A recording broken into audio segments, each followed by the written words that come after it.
Assalamu alaikum wa rahmatullahi wa barakatuh, and good morning to all of you. Is it still morning? This promises to be an exciting conference after that opening address. And it's going to be more exciting this afternoon when we listen to Hugo, Salinas, Bryce, and the others. I thought that we had concluded our effort to define money, but Bill Steele has reopened the subject this morning in a very daring way. Our conference must ensure that we explain issues relating to money in a manner that can be readily understood, not only by those who are present here in this gathering in Kuala Lumpur, in Malaysia, but also by the hapless multitudes around the world, many of whom are listening to us and viewing us on the internet, who know little or nothing of the subject, but who look to us for guidance. And hence there is an imperative for simplicity and for clarity, while avoiding the use of technical jargon. However, we must provide an adequate explanation for the term pétro-dollar, since our view is that it is symbolically present in a hadith or a saying of Prophet Muhammad, peace be upon him, on which this presentation is based. We must reveal the staggering role that it has played and still plays in sustaining today's unjust monetary system, as well as the equally unjust international banking system. Both of these are absolutely unique phenomena in human economic and monetary history. No one in history has ever experienced this unique injustice and oppression that mankind now experiences in the worlds of money and banking, in the strange worlds of money and banking. And this perhaps explains partly the strange ignorance of the reality of the subject. Our view is that petro money has an even more sinister role to play in the new monetary system which will emerge to replace the present one, consequent upon the demise of the US dollar. The monstrously unjust role played by the monetary and banking system in the affairs of the world today, and now this is my most important statement. This cannot be adequately explained if we restrict ourselves to purely economic and monetary analysis. Rather, there are important non-economic and monetary questions which must also be answered if we are to fully understand the subject. For example, gold and silver have continuously functioned as money, at least in our history, 1400 years of our history, until modern Western civilization emerged with an agenda of establishing its dominion, a strange and mysterious agenda of establishing its dominion over the rest of the world. Western wars of aggression led to colonization of much of the non-European world. And so now I ask some questions. Is it by accident or by design that decolonization resulted in the rest of the non-European world being incorporated into the mysterious and ominous European monetary system, in which, for the first time in human history, mankind was prohibited by international law from using gold as money, and in which money with intrinsic value was replaced by money with no intrinsic value, prohibited. Is it by accident or by design that the new European monetary system supported a European-comprised banking system which together operated in such wise that they and their clients grew incredibly wealthy while the rest of the world was imprisoned in increasing poverty and destitution. Has that economic impoverishment led to political servitude? Is it true or is it false that modern political servitude invariably implies conformity with the Zionist agenda? Is it by accident or by design that European Zionist Jews and Zionist Christians have a firm control over that monetary and international banking system and are using it to the advantage of the State of Israel? Is it by accident or by design that the modern secular West continued the jihad that they call the Crusades, waged by medieval Christian Europe to liberate the Holy Land from Muslim rule until success was finally achieved in 1917? Why did non-European Christians refrain from participating in a Christian jihad? Why did Western European Christians fight their Eastern Christian brothers in faith while making their way in a Christian jihad to the Holy Land? And finally, is it by accident or by design that the West then presided over the birth of a State of Israel in the Holy Land, some 2,000 years after Holy Israel had been destroyed by divine decree? And the Jews were then brought back, sometime by hook and sometime by crook, to reclaim the Holy Land as their own some 2,000 years after they were expelled from it by divine decree. Did all of the above take place by accident? Or was it part of a grand design that would eventually make it possible for Israel to rule the world? Why would Israel want to rule the world? The Quran has declared that it has come to explain all things. Surah Al-Ma'idah, Surah number 16, verse 89. And we have some of our books, Jerusalem and the Quran, the gold dinar and silver dirham, Islam and the future of money, in which we have turned to the Quran and turned to the hadith to try to provide answers to these questions. And what these answers indicate is that there is an eschatological dimension to the subject of contemporary world affairs, which is absolutely indispensable for proper understanding of the subjects of money and of banking. And at the heart of that explanation is the return of the true Messiah, Jesus, the Son of Mary. Peace and blessings of Allah be upon them both, who when he returns will rule the world from Jerusalem.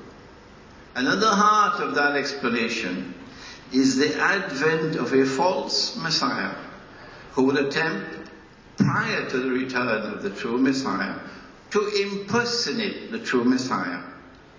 If he is to successfully impersonate him, he would have to do the following. Number one, liberate the Holy Land for the Jews. He's already done that. Number two, bring the Jews back to the Holy Land to reclaim it as their own. He's already done that. Number three, restore a state of Israel in the Holy Land and deceive the Jews into embracing it as Holy Israel. He's already done that. Number four, cause that imposter Israel to become the ruling state in the world. I recognize Dajjal, the false Messiah, as the actor responsible for all of the above. As a consequence of our Islamic eschatology, we were able to understand events unfolding in the world for quite some time now as preparatory to the establishment of a Zionist-controlled world government, world economy, and universal currency or global currency. Our eschatology also allowed us to recognize petro money as located at the very heart of Dajjal's quest to rule the world. We turn now to the European monetary system, which we referred to recently. In the wake of the First and Second World Wars, a new European monetary system was established at the Bretton Woods Conference in 1944. Agreement was reached among the Western rulers of the world on a monetary system in which only one currency, the US dollar, would be redeemable in gold. You could take the dollar and get the gold at $35. And now Dr. Mahathir made reference to it. All other currencies in the world would have their value determined in relation to the US dollar. Our Islamic analysis of this strange new monetary system can be found in my book, The Gold Dinar and Silver, Dirham, Islam and the Future of Money. But this was, in Islam, bid'ah, an innovation as high as the mountain. It seemed, however, to have escaped Islamic scholarship. Secondly, only governments, through their central banks, could redeem dollars for gold. Ordinary people could not do that. An institution known as the International Monetary Fund would be established, and each member state would be required to deposit 25% of your gold reserves with the IMF. These provisions were in reality quite flimsy, and they gave the false impression that the new monetary system was somehow anchored in gold. In fact, the gold that was deposited with the IMF functioned merely as a means through which state could seek loans on interest from the IMF. But more importantly, to the extent that the member state faithfully complied with the requirement of depositing that gold, the IMF would know the extent of gold reserves of each country in the world. This was further assured through the requirement that member states must report to the fund all sales and purchases of gold. What was not disclosed was that the US dollar would remain redeemable in gold only for as long as it was convenient for the US government to honor that obligation. What was not disclosed was that the US dollar would remain redeemable in gold only for as long as it was convenient for the US government to honor that obligation. Just as ominous was the other possibility that the US government could renege on its legal obligation to redeem dollars for gold, it could also refuse to repatriate the 25% of gold that it had stored. Let us pause for a moment to remind those who are unaware that the US government has already abandoned its legal obligation to redeem dollars for gold, and now refuses to even audit the gold belonging to the rest of the world that is stored in the United States of America. Strangely and mysteriously, the use of gold as money was prohibited in the Articles of Agreement of the IMF. Nowhere was an explanation offered for this strange prohibition, and conveniently so. No one asked for an explanation, not even the scholars of Islam. What are the likely reasons why the Articles of Agreement of the IMF prohibited the use of gold as money? I'm venturing to offer an answer. Number one, to prevent the possibility that gold used as money could challenge and could cause a collapse of the bogus paper money monetary system.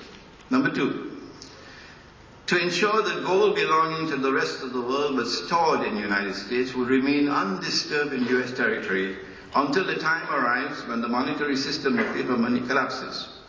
The world then returns to gold as money, as it's coming. At that time, the legal prohibition for the use of gold as money would be removed. And the gold stored with the Zionist owned and controlled Federal Reserve Bank in New York would then be secretly and illegally transferred to Israel. That transfer, in fact, may already have taken place. And so the Israel rule over the world of money would remain unchallenged and unchallengeable. The gold stored in the United States will remain largely undisturbed, since there will be no reason for a member state to seek repatriation of its gold. What would you do with the gold? You can't use it as money.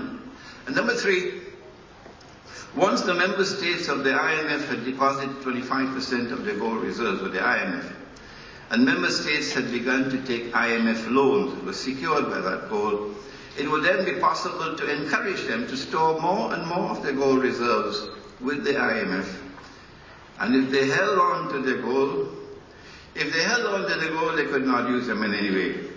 And so the provision of the Articles of Agreement prohibiting the use of gold as money opened the way for the United States to eventually be entrusted with the storage of most of the gold reserves in the world. Excuse me.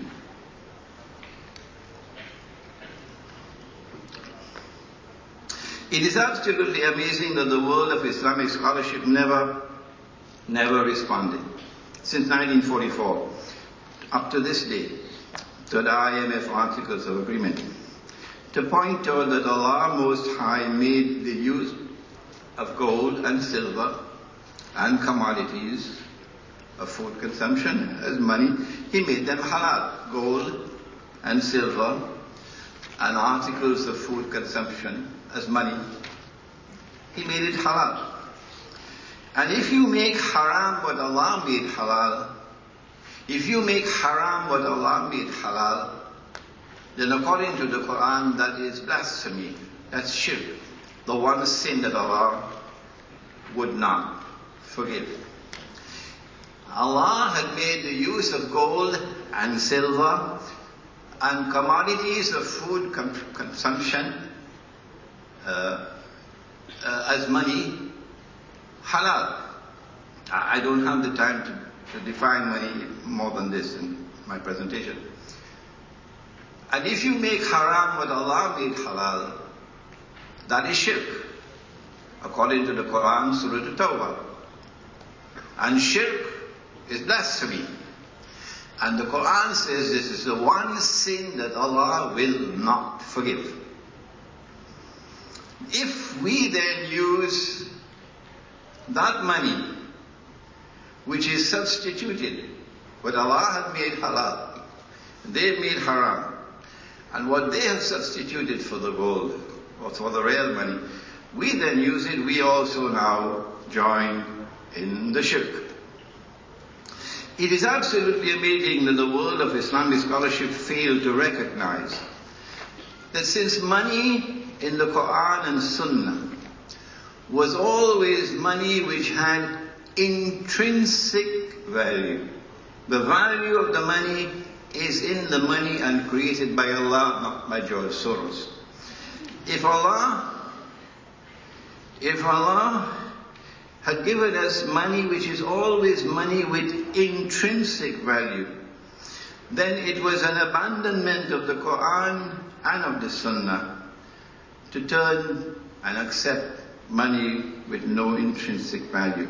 The paper money was bogus. It was fraudulent. It was haram.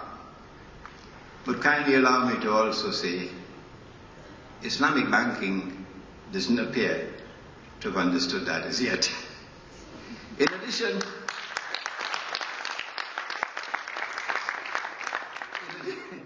addition, one of the most important functions of the IMF was to provide loans on interest. It used to be usury, but usury became a loaded word, like homosexual had to be changed to gay. So usury had to be changed to interest. One of the most important functions of the IMF was to provide loans on interest to member states.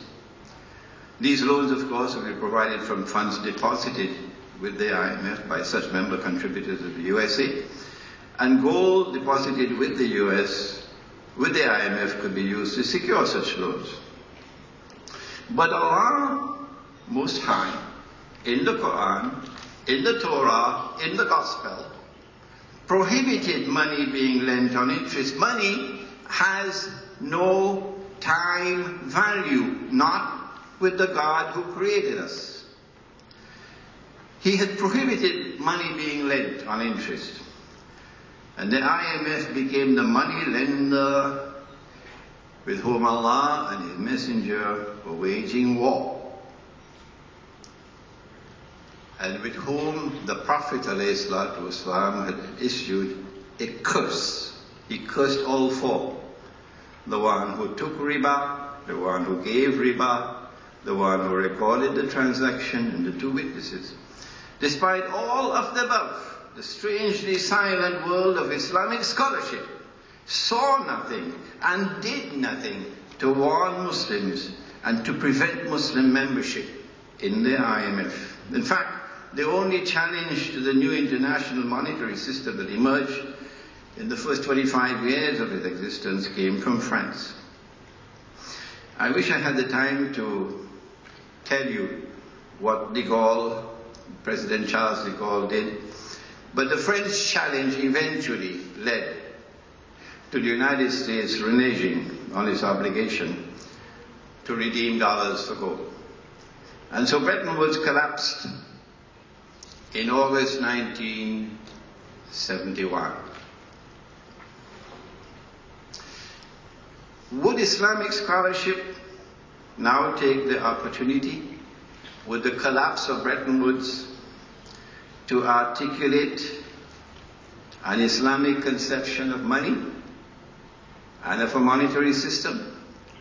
My research has led me to only one book, written by Umar Chapra, entitled Towards a Just Monetary System. Other than that, the world of Islamic scholarship remained mysteriously silent. Nor were the French able to grasp the opportunity presented by the collapse of Bretton Woods in August 1971 to lead an effort for the establishment of a new and a better monetary system. Instead, within just 2 years of the collapse of Bretton Woods, the Americans pulled the rabbit.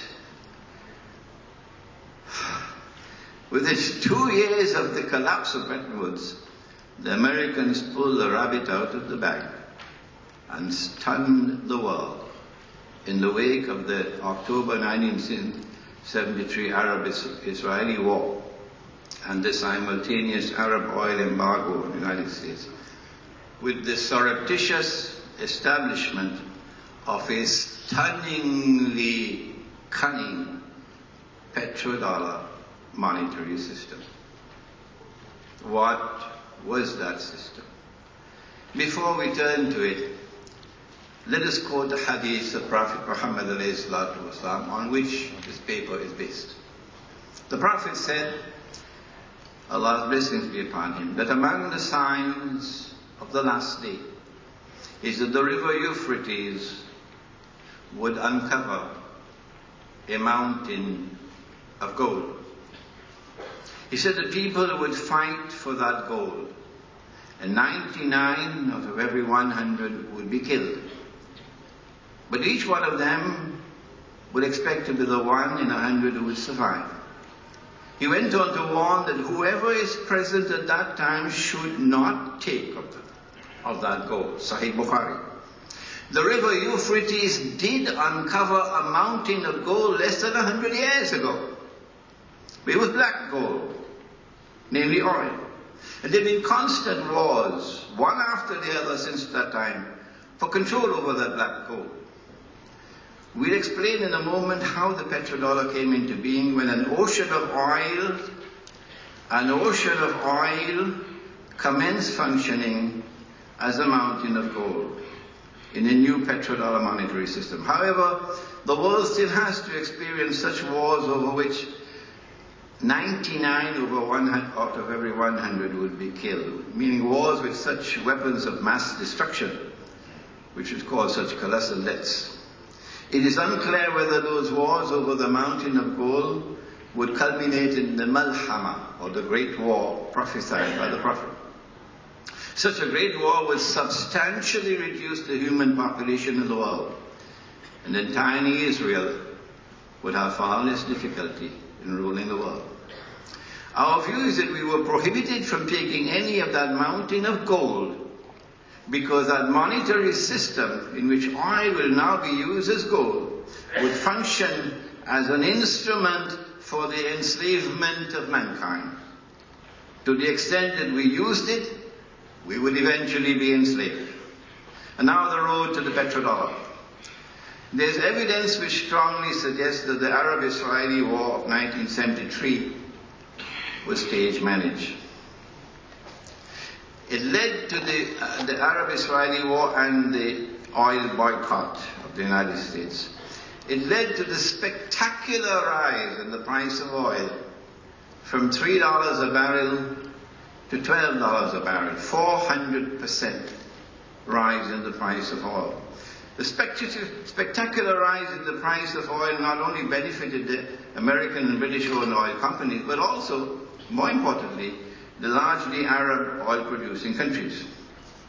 The windfall in Arab oil revenues created an opportunity that was cleverly exploited by the United States to seek to replace a monetary system based on gold, or superficially based in gold, as Bretton Woods, with a new one based on oil. In other words, the Americans wanted oil to function as gold in a new petro-monetary system. Henry Kissinger, the American Secretary of State, successfully negotiated with Saudi Arabia's King Faisal an agreement requiring oil to be sold for only US dollars. Saudi Arabia then persuaded the other Arabs to join, and that's the birth of the pétro-dollar. Excuse me.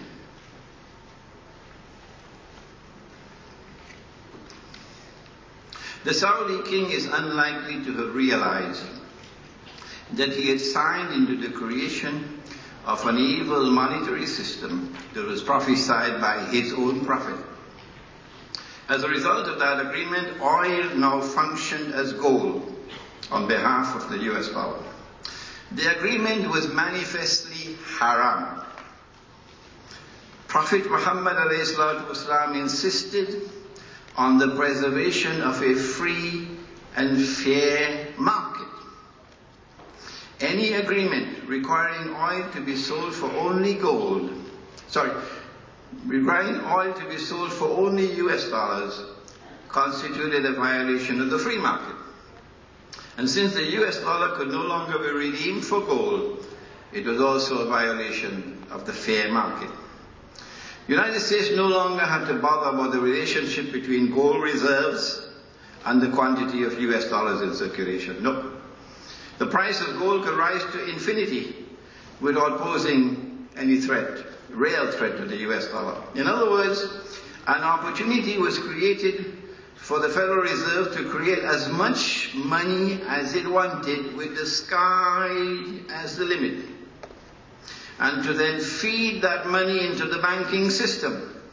And as the banks lend that money on interest, the newly created money would then be legally recognized as money. Indeed, the world has moved away from printing paper, as Dr. Mahathir explained this morning. All you have to do is sign a check for $7 trillion.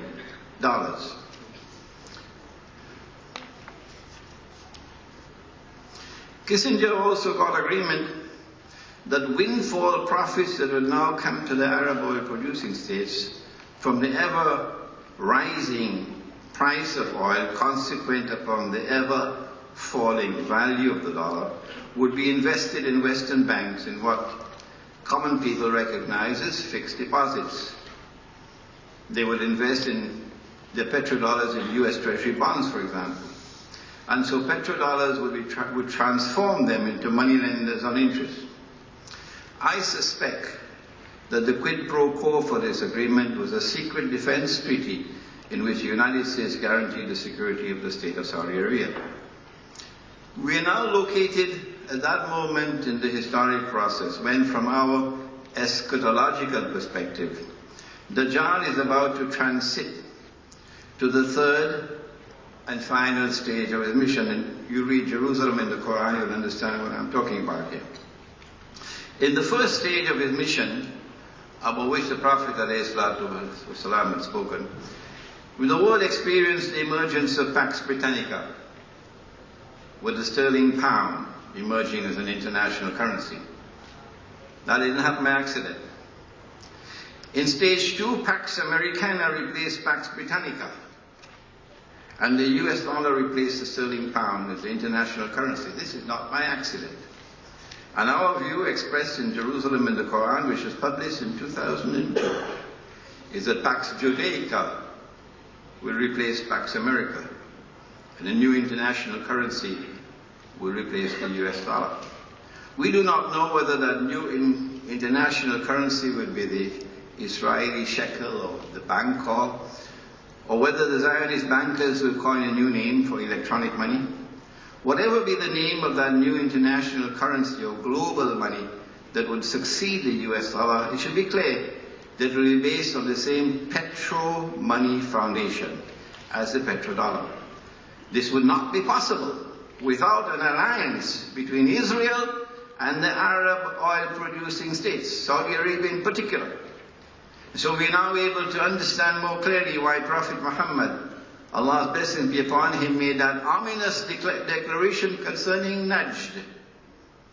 That's where the Saudi rulers have emerged, Najd. He said that from Najd would come the horns of Satan. The greatest of all dangers posed by the petro-money monetary system is it allows the Zionist-controlled banking system to create as much money as they wish. There is no legal limit to the creation of money. The sky is the limit. And then they will lend it to Egypt. And then Egypt will have to toe the line to get the IMF loan. There is no legal limit to the creation of money. The wealth can then be used to enslave those who oppose Israel, while enriching those who support Israel. In fact, many people in the world today already live at the door of that slavery. Now then, to end, how do we respond to the petrodollar? Since Prophet Muhammad, Allah's blessings be upon him, gave the order, he said those present at that time should not touch that gold. The implication is that Muslims in particular have a religious obligation to stop using today's paper, plastic, and electronic money that is bogus, that is fraudulent, that is haram.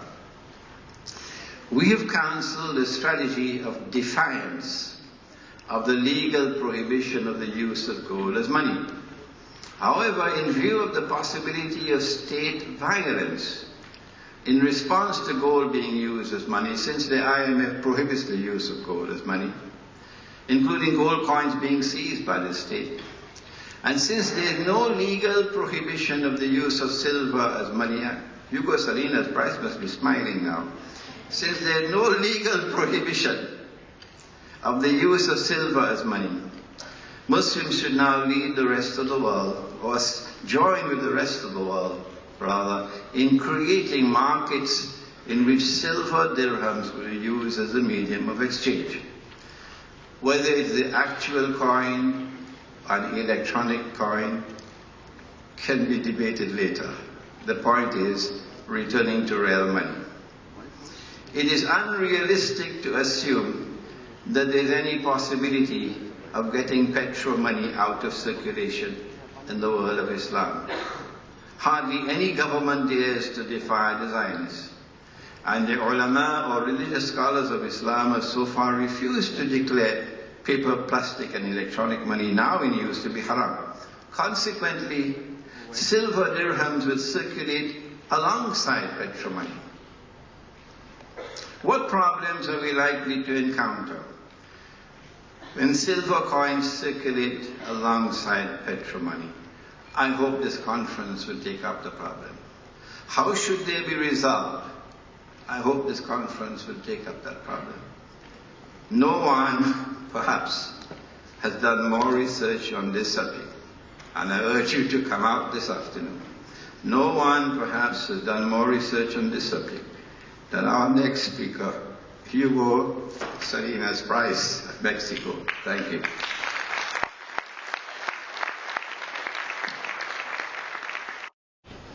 I'd like to, first of all, give my thanks to Professor Dr. Ahmed Kamil, the convener, organizer of this conference, and to Mr. Shirazdeen Adam Shah, the chairman of the organizing committee, for having thought of inviting me, and also I must express my appreciation and thanks to Sheikh Imran Hosein, because I think it was his recommendation that led Mr. Shirazdeen to invite me to address you.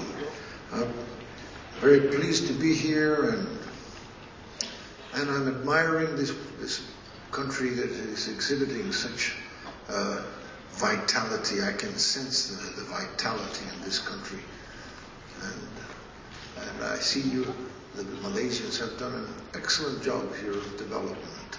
Congratulate you. And also, I was amazed to listen to ex-Prime Minister Mahathir Mohamad's address. He's a unique politician in the sense that he's telling us the truth, and that is something very rare for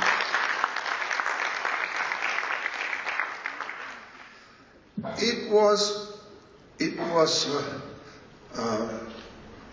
Dr. Mahathir's attempt to introduce gold and silver into circulation in this country. A news that reached me in Mexico only in a fragmentary way. I didn't know exactly what he was trying to do, so and I still don't know exactly what he was trying to do. But the news reached me that he was trying to introduce gold and silver into circulation in Malaysia. And this is exactly the theme of the things that I have been thinking about and writing about since 1997, more or less, last 15 years. And I tried to contact Dr. Mahathir, and I even went to the Malaysian ambassador and gave him a package of writings and articles to forward to Dr. Mahathir, but I never. Undoubtedly, a person of his standing receives such piles of mail from all over that he can't attend to everything. So it was a real pleasure to be able to see Dr. Mahathir. I was not able to speak with him, but at least to see him, to shake his hand, and to listen to his words of wisdom. And I have given to him this little booklet, which I have brought from Mexico, 1,000 copies, and for you, so each one of you can have one when I'm through in 45 minutes, because I don't want you reading while I'm speaking. But here are some thoughts that I have put in this pamphlet, and it's also accompanied with a little diskette so that you can put this all on your computer and forward it around and comment it if you want. And here are several chapters. The silver dirham in circulation in Malaysia. 2. How to insert the dirham into a fiat monetary system. That's the crux. Method to calculate the monetary value of the dirham.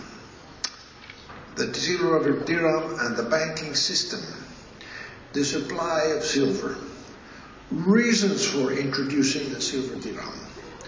The failure, this is just an annex, sort of philosophical annex, which is the title is The Failure of Mechanistic Economics. And so that's the contents of this little booklet. So, to begin with, let's go back to 1940. Now, I was born in 1932, but I was born in 32. Now, I know nothing about what Malaysia was like in 1940, except perhaps the Japanese were already here. I don't know if they were here or not, but they weren't here. They were on their way. But I wouldn't be surprised if there weren't silver circulating in Malaysia in 1940. It would not surprise me at all. As a matter of fact, you know, the Mexican silver came to the Far East through a ship which used to sail from Acapulco, Mexico, across the Pacific, touching Guam and going on to Manila and unloading its cargo of tens of thousands of pieces of eight, which made their way afterwards into China and all parts of Southeast Asia. And that trade went on for some 200 years until the independence came. Well, independence in a sense, because we became independent of one power, but we became dependent on another power. So that was our independence, and a relative term. Anyway, the whole world in 1940, silver was in use all over the world as a currency for small denominations, and at that time we had in Mexico, when I was growing up, this was a peso. This is a 1 peso coin, which circulated from 1920 to 1945. And you know, during this time, the price of silver went up and down. Now, this coin never had a full 1 peso worth of silver in it. When it was first coined, it had only about 48 centavos of silver in pesos. In other words, 48% of the value of the coin was as silver, and the rest was seigniorage for the central bank. And the price of silver went down to as far as about 32 centavos in the depths of the Depression, and that never affected the use of the coin. Nobody ever returned this coin to the treasury for redemption, because nobody thought that it was necessary. It was immaterial to people that the price of silver had gone down. And many people saved these, because afterwards, when the price of silver rose, this coin went out of circulation. And truckloads and truckloads and truckloads of these coins were sent off to be melted down, because the bullion silver was worth more than the coins, because they had a stamped value which says 1 peso on them. In the course of those 25 years, there were 468 million of these coins were minted and put into the hands of the people. Now you have a similar case with this $50 coin, which was minted in 1951. And this coin never had 50 cents worth of silver in it. And silver even went down in value from 1951. I think it even went down somewhat before rising. And again, the same thing happened as to the peso. By 1965, the value of the silver in this coin, this United States $50, the value of the silver in this coin was worth more than 50 cents. And so also large numbers of these coins were melted down. I mention all of this because this is part of how It forms part of the system for reintroducing silver into circulation in this country. It can be done by taking the value of silver, whatever the size of the coin. I'm proposing a 3-gram coin, but it can be 2.9 grams, or it can be 3.2, or whatever you want. Or you can have a larger coin. The system is what is important. You take the value of the silver in ringgits. You add the cost of minting in ringgits. Add the two together. Give it, multiply by a number which will give the central bank or the treasury a seigniorage. I propose 10%. So you multiply by 1.1. Again, this is optional. You can have 1.5. You can double the value of the silver in turning the coin into money. But I propose 10%. And then when you have multiplied the cost of the silver plus the cost of minting by 1.1, you round out the figure to a round number which the people can remember. And that is the way that silver can be monetized and put into circulation. Why is it necessary to do this? Because it used to be in the 19th century that what was important for the use of a coin as money was important to know the weight of silver. And to this day, we have Mexican coins, pieces of 8, that came into, for instance, Hong Kong or some other place of China, and were stamped by local merchants because they wanted a local stamp that would assure the receiver that that coin had been tested and proved to have the weight it's supposed to have. So silver was it had a monetary value according to weight, but that is no longer the case. Everybody has forgotten how to calculate prices in terms of weight of silver. We can't think of that. I mean, we're going to go to the gas station and we're going to pay with a weight of silver. Well, the cashier is not going to accept it. I mean, because how can he know what the weight is? And it's impossible. We don't think in terms of weight anymore. This was the way things were done before, but humanity has forgotten how to calculate value in terms of weight of silver.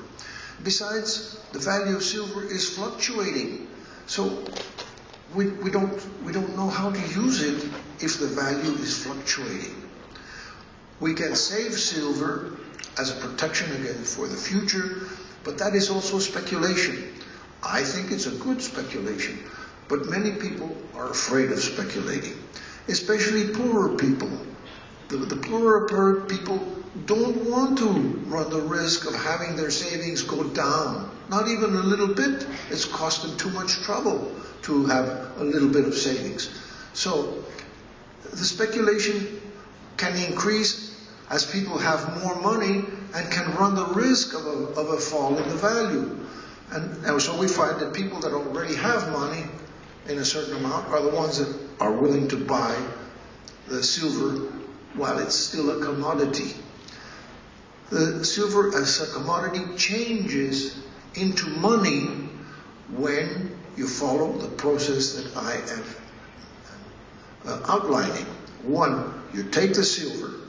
2, you give it a monetary value that is higher than the value of the silver in the coin. 2. 3, if the price of silver rises, then you raise the monetary value so that you restore the profit of the treasury in minting. It continues to be profitable. The coin is not going to be melted down because it's worth more as money than as silver. Okay? And 4, critical to this is that when the price of silver falls, the coin retains its value, just as this coin, a 1 peso coin, retained its value when the price of silver fell. And just as this coin has retained its value 50 cents until 1965 in the face of falls in the price of silver. What destroyed these coins, what made them disappear, was rises in the price of silver, which could not be matched by increases in the value. That is why I am recommending a quoted monetary value, not a stamped value. You take the silver, put it into a coin, and attribute a monetary value, but not a stamped value, so that you can raise the price, raise the monetary value of the coin when the price of silver increases. We had an experience in Mexico I will tell you about. Do I still have time? We had an experience. In 1945, this coin went out of circulation. I remember as a boy, it was substituted with paper notes. Oh, you know, I was so fascinated to have paper notes because I was 12 years old or 13 years old. And to have a folding money to put in my pocket, that was just wonderful. And for 1 peso, I didn't know where the thing was going, of course, what was going to happen. But it was so wonderful to have those nice, freshly printed 1 peso notes. And soon you couldn't get a single one of these. They all disappeared because when the peso notes came out, people helped save these pesos. And that's what always happens. And what happened then was that instead of the central bank, we have a central bank in Mexico, like you have here. Instead of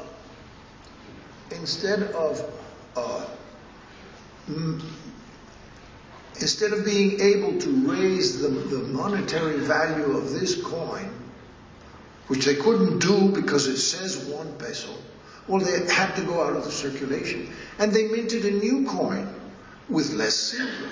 So you see, the central bank recognized the increase in the value of silver by reducing the amount of silver in the coin. Now, what I'm proposing is keep the silver in the coin and make it circulate permanently, so you don't have to ever send this. No one will ever have the temptation to send the coin to the refinery for melting down. But that can only be done if you can alter the quoted monetary value. I hope that has been made clear. And the process of reducing the amount of silver in the coin went on for several years. Now, the original pieces of 8, which were minted in Mexico by the Spaniards for the King of Spain, contained about 24 grams of silver. And by the way, the Mexican pieces of 8, minted for the King of Spain, of course, was the coin that was used as a model for the US silver dollar. If you look it up, you will see that the definition of the US dollar is about 24 grams, because Thomas Jefferson had several different pieces of 8 examined, and he found that the average weight of silver in it was 24 grams, and that became the US dollar, with different features but the same amount of silver as the Spanish coin, which was the world's dollar at the time, was the Spanish silver pieces of 8 minted in Mexico. Well, anyway, when my father was born in 1907, those were still, the coin was no longer, had the symbols of the King of Spain, they all had the symbols of Mexico. And it was no longer called a piece of 8, it was called a peso. Peso means weight, because you see the coin had the same weight, so they called it a peso, because it had the weight of the original coin of the King of Spain. And in 1907, when my father was born, the doctor was paid with the same money that was in use in Mexico since 1535. Sort of remarkable period of stability because we were ruled by a king. And I'm in favor of kings, if they are good kings. Sometimes. That's a rather tepid applause. But anyway, thank you. No, I don't believe too much in a democratic system.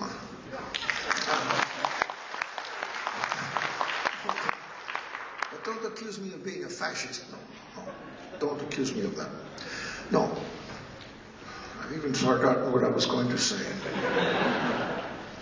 Well, yes, when my father was born, we had the same amount, the same money that was in circulation basically since 1535. Then we had a revolution. Then, from 24 grams, when the revolution was practically over in 1920, we got this coin with only 12 grams. You see the tendency from 24 to 12. Then this one went out of circulation, and another one came in with 7 grams, smaller peso. Then that one went out of circulation because the price of silver continued rising because of inflation, paper money printing. We got into paper money printing, and like the rest of the world, we took a little time to get there, but we finally caught up. And the next time, we got another coin with only 4 grams of silver, and then we went to another coin that only had 1.6 grams of silver. It was mainly base metal, and that was the last attempt to have a coin of 1 peso of silver. And so that was the way that we lost. We lost, after several attempts to retain silver, we lost silver in circulation. But we can get it back, and I think we could get it back in permanent form, just like you could. And that's why I've been proposing, well, I propose in this little pamphlet, a monetization of a small coin. I take 3 grams as a kind of dirham. Perhaps technically the dirham would be 2.97 grams or something like that, but I didn't have the information, so we have some authority mentions 3 grams, so we took 3 grams. And you will see here the way. Do I have a can we see the, where is it?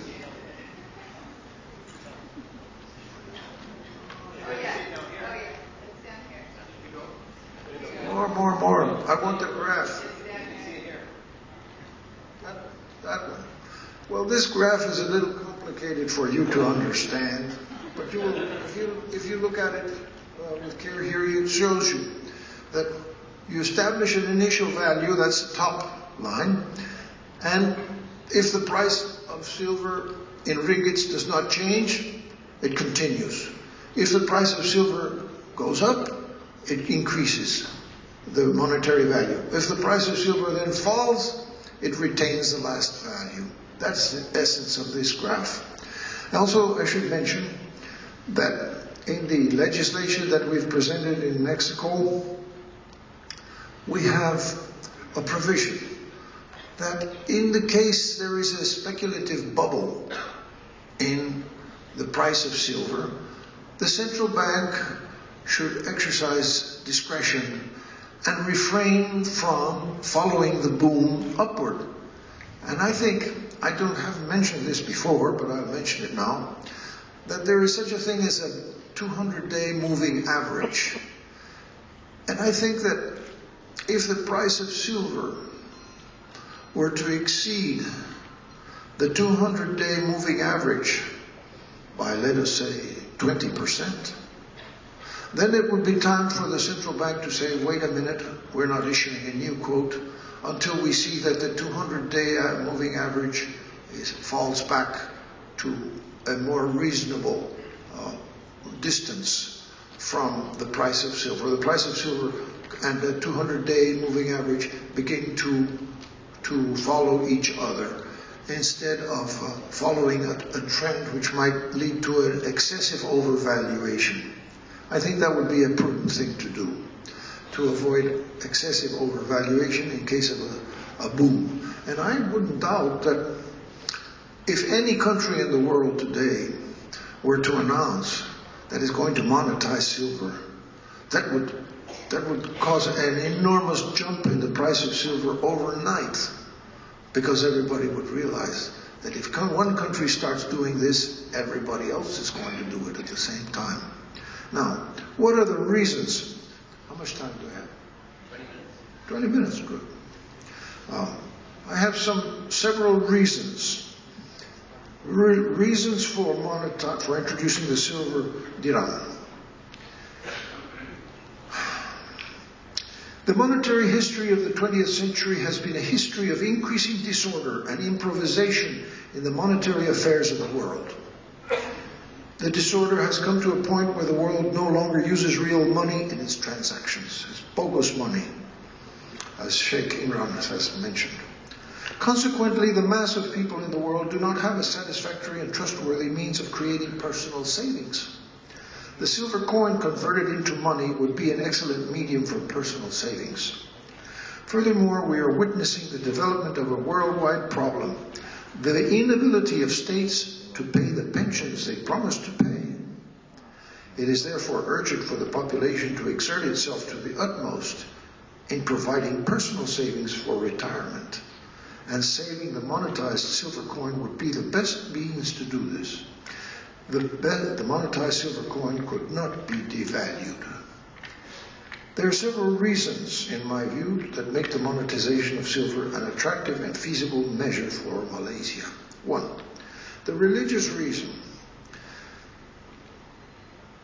This silver coin of 3 grams plus 0.27 grams of copper to provide hardness is a silver coin prescribed by Islamic Sharia law. Unless I am mistaken. I hope I'm not saying so. It is entirely fitting for a nation which incorporates such a large number of Muslims to have such a coin for their savings and for commerce. Because the coin, which would be about this size, you see, it would be a really small coin, could be used as money. For any emergency, it is immediately liquid, but people are not going to use it because they're going to use paper for all payments, because that is human nature. They're going to use paper for all payments and save the silver for their savings for use when they really are in an emergency. Now, some people might say, well, it's my religious duty to pay with a silver coin. Well, certainly they are entirely free to do so and would be able to do so. However, I predict that most people will save these coins and not use them for payment. That's just my opinion. The social reason. An excellent way to assure the solidarity of the population with its government is for the government to carry out a measure most unusual in our times, to provide the population with a means of saving, which is also money, by creating a monetized silver coin, the dirham. A tranquil and confident population enjoying a means of savings which is reliable because it cannot be devalued is a necessary base for a stable government. This means of saving will exist in parallel with a Malaysian ringgit, which tends to inflate away the savings of the Malaysian people, especially affecting the most humble. I say this in spite of the fact that I note that over the last several months, the rate of exchange of the ringgit has been stable. Yes, it has been stable with regard to the dollar. But what is happening to the dollar? I mean, that is not a good point of reference. We should refer the value of silver and gold. That is the true measure of stability. Now we have another reason, the center of gravity reason. As long as the Malaysian ringgit is inflating, a condition which must continue for an indefinite period ahead, there is a permanent temptation for Malaysian people to protect themselves from this inflation by acquiring foreign currencies, such as the euro or even the dollar. But if the Malaysian currency itself includes a monetized silver coin, provided in abundance by the government and treasury, the center of gravity is retained in Malaysia itself. The urgent need for protection against inflation is readily available within the country. There is no need for accumulation of foreign currencies as a hedge for a family or for a business. So that means the center of gravity is within your country and not outside, depending on somebody, some external currency. The political reason. This means that the people will feel proud to have this currency, and that acts as a cohesive effect of union amongst all the people, because they are all dealing, they can deal with each other, and they're proud of having this currency, and for special purposes they can use it as money. They are proud of their savings and proud of their independence of themselves and of their country on others, because the silver coin gives you personal security, personal assurance of yourself. You don't have to rely on the money produced by a banking system of any part of the world. You have your own reserves. If some countries today their banks are asking for their gold to be returned, like Hugo Chavez in Venezuela is asked for his gold and he took it back to his country.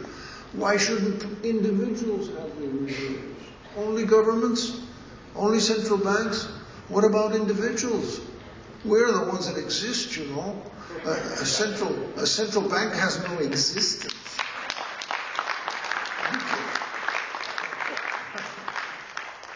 Well, then the economic reason. An economy built upon money which has no intrinsic value is an unstable economy, and we're seeing this. We're seeing this now. They want stimulus, and they're talking now of trillions of stimulus. Didn't they learn anything from Zimbabwe? Didn't they learn anything from what happened with Mr. Bono and his Zimbabwe dollars? I mean, we're doing exactly the same thing, and we're repeating the same mistakes of the French Revolution from 1790 to 1797, actually annihilated the French economy by printing up money and increasing amounts, because the amount printed always was insufficient. First it gave a good effect, and then things returned to their previous stagnation. So they printed more, and the same effect. In other words, stimulus, until in the French Revolution, finally, everybody, the common people were the ones that ended up with the stimulus money worth nothing, whereas the smarter people who had taken advantage had bought properties and objects and houses and things of value and given them and paid for them with papers, because they knew where the thing was going to end. So this is totally unjust, a totally Riba situation. So stability can only be built upon real money. The introduction of the monetary silver dirham is only the first step in the direction of stability, but the economy will begin to reap benefits immediately. The monetized silver dirham is a step towards reality as the basis for human interaction. The process of providing this real money to the population of Malaysia will take a generation, as it is gradually placed in circulation in parallel with the fiduciary ringgit.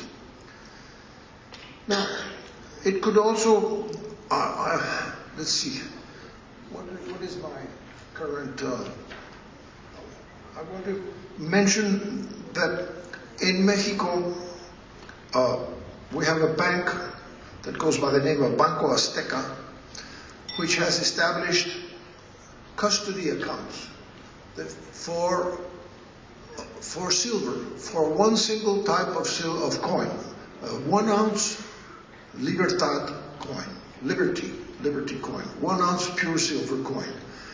And some people have taken advantage of this, not too many, but some people have taken advantage of this system of safekeeping their coins under the custody of the bank. But the person, the individual still owns those coins. They are only being warehoused by the bank for the individual.